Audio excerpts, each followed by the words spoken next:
We won, he says.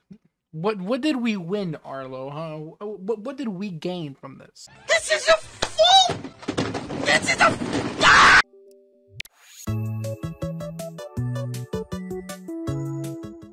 Welcome everyone to another installation of my videos on my YouTube channel. Maybe someday I'll reach 100 videos. Soon enough, surely. Yeah, so the Nintendo Direct had a lot of very interesting titles to watch. Before we get started, a lot of remakes, and that just comes with the fact that the Switch is trailing on 7 years. It's never been more over than it is now. Like, there's just so many remakes and ports of games to the Switch. When Nintendo doesn't want to put out the big things, it'll just put out the remakes. Still shocked that we're getting something as original as Princess Peach's Showtime, but we'll talk about that in a second. Again, but a lot of things here are definitely very much just in the ports section. So I am specifically going to be talking about all the Mario things and WarioWare as well for a split second. So if you guys want me to, for whatever reason, if you guys want my opinion on any other game, just feel free to ask about it in the comments and I'll respond. Back in town. Yeah, so we got Mario versus Donkey Kong from the Game Boy Advance. What an interesting game to have. It's extremely interesting because Mario versus Donkey Kong has been known more to go into that little puzzle-based game where you gotta drag the minis around and you gotta guide them towards the end. But this one is just the one in the Game Boy Advance where you just control Mario for the entirety of the game. Donkey Kong on the Game Boy, Donkey Kong 94, some would call it, that was more akin to this game. And if I would have asked for a remake, I think Donkey Kong 94 should have gotten that remake and not this one. I would have preferred it. Also, why is he stealing toys from a factory? Like, it looks good, and I actually didn't get to play this one growing up, which is weird. Observation in action. Nintendo, do you know what a video game is? Because when you play a video game, primarily with most games, you must look and then you must perform. RPG adventure Okay, returns. so we have Mario RPG, and I guess they showed off some new stuff, cutscenes, I think. I don't have a lot to say about this just because, again, I haven't played Mario RPG. No observation and action. It's just a solid looking game. What more can I say? Pretty excited. Here's Princess Peach's Showtime, which is, again, it's an interesting title because they're putting at the end of the Switch's life cycle, which, why would they do that? Do they have no faith in this game? Interesting plot. It's like, oh, let's go watch a movie. Cool new villain. We enjoy that. Princess Grape or Queen Grape, who cares? It's cool. It reminds me of Miitopia. It's really good. Yeah, very cool that she has new forms rather than power-ups. Now she's just like a Mii. She just goes from Mii Brawler to Mii Sword Fighter. It's a downgrade. Like Lucina almost. It's kind of funny. There's a lot going on, and I can't like get a hold of what genre this is supposed to be in. Very interesting. Yeah, so Luigi's Mansion 2 HD, not Dark Moon HD. I wonder why they changed the name of it like that. I guess it's because of Luigi's Mansion 3 if I had to guess. But this game is fine. I don't know if they're explaining too much about this game, I think. Again, Luigi's Mansion 3 is already on the Switch. Why would you explain how this game works? They're like, wow, can't go on a mission without the poltergeist. And there it is. Yeah, this one's kind of dumb. I mean, I like the upgrades, obviously. The visuals are cool. This is the only Luigi's Mansion game I played, and I played this one on the 3DS, so it was fine. It was good. Pretty fun. It is cool that they're bringing back the online multiplayer. That's great. And again, summer of 2024. I feel really bad for this game. That's like at the end. Yeah, releasing Luigi's Mansion so late into the life cycle of the Switch. Such a weird choice. All right, let's talk about this because I don't like getting mad and I don't like being disappointed, but god damn it. A trip with these chumps doesn't feel like a prize. What is this voice? A trip with these chumps doesn't feel like a prize. Wow. He can't even, like, I don't wanna bash the voice actor, but come on, man. What is that? Why? Why? What is that? Why? A trip with these chumps is... I can't. The voice is not good, honestly. Like, with the Mario, Luigi, and Mario Wonders, it sounds fine. But this Wario voice is, like, very off the mark. Does not have that Wario energy at all. I hate it. I absolutely don't like it. I'm wondering if it's one of those things that we're just going to have to get used to, if it gets better over time. Probably, I'd say. It's just... Could Nintendo really not find someone that sounded a little bit more like Charles Martinet's Wario? Could they not? Loving the art style for WarioWare, by the way. Yeah, the minigames are good, though. And over 200? We're good. I feel like an idiot looking at this. Having to do these poses is going to be a lot worse. But this is great. Nintendo's finally using the IR sensor. Party mode is good. I like the minigames that they have here. Yeah, again, it all just looks good. And 200, again, micro games. It's just so much to do. Good stuff. I'm really happy about this. No complaints except for the voice, of course. I think that's terrible. Okay.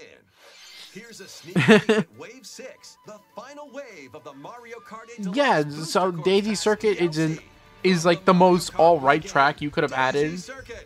Like, you can slap Daisy's name on the circuit all you want, but it doesn't make the track any better. It's just mid. Diddy Kong and Funky Kong. Dude, we needed more Kongs in this game. I'm so glad that they brought both of them back. And then why would these people add more characters? What were they thinking? I mean, it's cool. I mean, like, I think Pauline kind of deserves to be in here. And then having Peach Head is weird. I would have preferred King Bomb. But that's fine, I guess. I don't want to be like, why is it taking him so long? But why is it taking so long? God damn! It's fine. Also fine. I just like the characters that were added. It's a great way to finish off the booster course pass. I'm really glad that we're done with Mario Kart stuff, because that means that we can move on to Mario Kart 9. Yeah, boy. Yeah, boy. Alright, and finally, this is the big title. There's a lot of... I wasn't initially excited for Paper Mario the Thousand Year Door when I saw it. And that's mostly because I'm concerned about, like, the NSO, you know? The music, by the way. Let's touch upon the way it looks. It looks fantastic. I'm not gonna... I did like the style that Origami King had. I know a lot of people didn't. They didn't like the white outline that the characters had to make them seem more like paper. Origami King was fine. I liked it. I thought it was enjoyable. This is great. This is phenomenal. These are very much layered pieces of paper on top of each other, and it looks great. I love the way that Luigi speaks. He's got that, like, Sans Undertale going on. You know, he's got Luigi noises whenever he speaks. It's really good. I think this is a great way to update Paper Mario. And you know, everything looks like it's made out of crafts and stuff. Like, look at the chairs. They're not just like some wooden chairs like in the original Thousand Year Door. They look like they're made out of actual crafting stuff, which I like the Paper Mario series because the things are made out of paper. I like the fact that the world is crafts and stuff. That's just the one thing I really wanted. I know people like the storybook pop-up aesthetic that the Thousand Year Door and the original Paper Mario brought, but Origami King had everything made out of paper and crafts and stuff, and I really enjoyed that. That's something that I wanted in Paper Mario as a kid. Like, when I played the Thousand Year Door as, like, I don't remember how young I was, but when I played, I'm like, man, why can't everything be made out of paper? It looks beautiful. I love the way it looks. Song slaps. Bro, they got Goombella. I mean, again, I grew up with Paper Mario the Thousand Year Door. The cast here is probably some of my favorite characters in all of video games. The news is still there, which is really funny. Oh my god, Pedal Metals is looking fantastic. It looks so good. The game is looking phenomenal.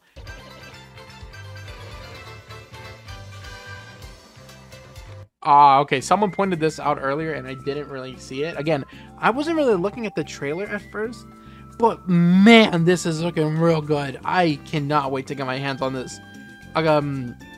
My thoughts on Paper Mario the Thousand Year Door and the GameCube? Probably the best GameCube title to get. probably the highest quality, most bang for your buck game you can get on the GameCube. Amazing story, amazing characters, the setting is awesome, the battle system is phenomenal. Like, Paper Mario the Thousand Year Door is, you know, it is highly regarded in Paper Mario fans' eyes for a good reason, because this game is good. Like, this game is phenomenal. There's definitely a level of issue that you'll find if you play the game, and if they don't fix it, the backtracking. But who knows? That's like, it's like a very small issue, and I mean, it doesn't really matter. This game is already kind of long as it is. I mean, backtracking is just a small price to pay for it to have the rest of the game be just really, really good. So, again, if you're looking for, like, in my opinion, if you're looking for the best GameCube title, Paper Mario the Thousand Year Door is where it's at. It's got to be one of the best games to play on the GameCube. Like, just no questions asked.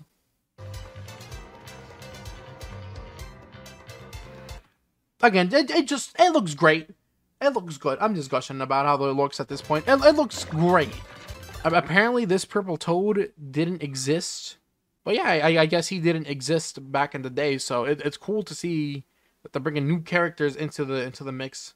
Can't wait to see what they got going on in this game with new additions. We'll probably find out more next year.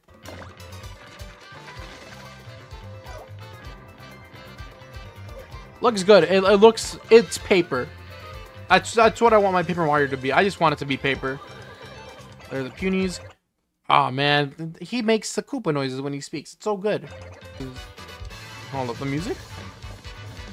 Look at the way the trees unfold, man. The way that the stage sets itself up, phenomenal. Oh, the UI looks really good too. Oh, what the heck? The UI looks clean. Nice. Yeah, this is indeed Paper Mario. Yeah, apparently the partners never had this expression. I think Mario definitely had this expression, but it's like, look at the layers. I just love that the hands is back there and then in front of him. It looks very good. This is definitely giving Paper Mario Thousand Year Door a chance to shine, and I think Nintendo's really taking that opportunity to make it the best that it can be. I'm really hoping that a lot of people start to understand why this game is so beloved, why people just enjoy the Thousand Year Door, because I think a lot of people who will be like, oh my god, these Paper Mario fans, they're so annoying. All they want is a Thousand Year Door, but we have Origami King and the Sticker Star, and it's like, okay, listen, there's a reason why they're so annoying about it, because the game is good. And now I'm glad that people get a chance to actually try it out and experience it, even if it is, again, just coming out in the last year of the Switch. I'm wondering how that'll affect sales for Paper Mario.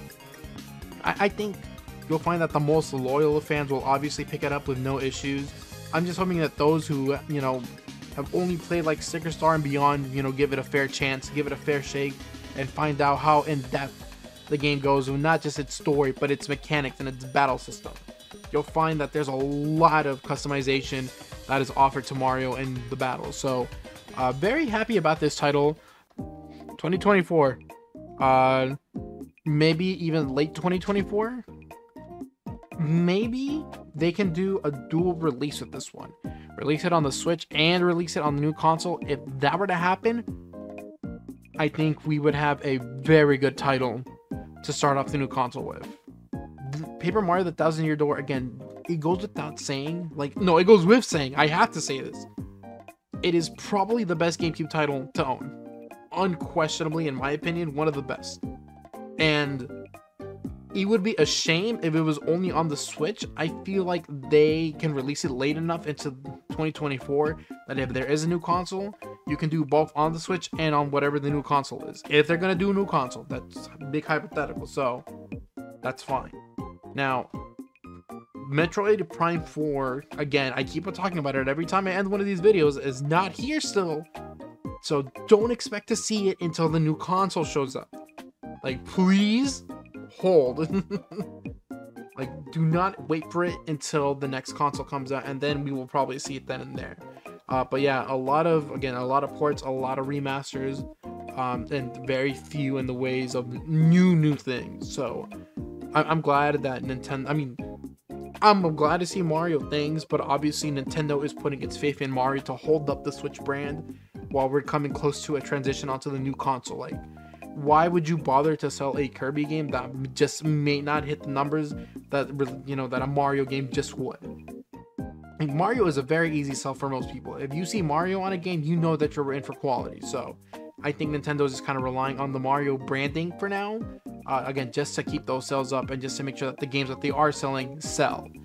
So overall, a pretty mediocre direct, all things considered.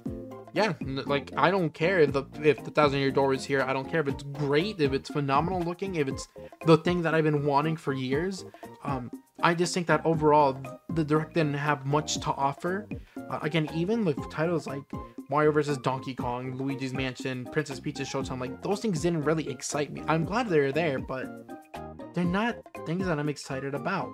So if you guys are excited about any of the games that, you know, showed up, great. Let me know which ones you're excited for the most. And again, if you have any questions as to what I think about most of the other ones, just realize that it's probably kind of neutral. I don't hate any of the games that they show. I run along the lines of, if it's a game that I don't care about, well, then I just don't care about it. I'm definitely not one of those guys that are just like, why would you put this in here? Except for the Nintendo Museum. That one, when I saw that, I'm like, I started laughing. I'm like, why is it here? Such an odd thing to put in the direct. Like, such a weird thing. It's like, it's in Japan. Like, bro, I'm in the United States. What do you expect me to do? I don't know. Either way, direct is fine. A lot of Mario, and you know, I'm happy for Mario and stuff. But yeah, I think right now, I think we're in a good timeline just because Tomodachi Life didn't show up. I'm holding out hope that it comes out on the next console. So I'm still holding strong. But yeah, let me know what you guys think about the rest of the games in the comments, and then yeah, I'll catch you later with more videos. I gotta do more work.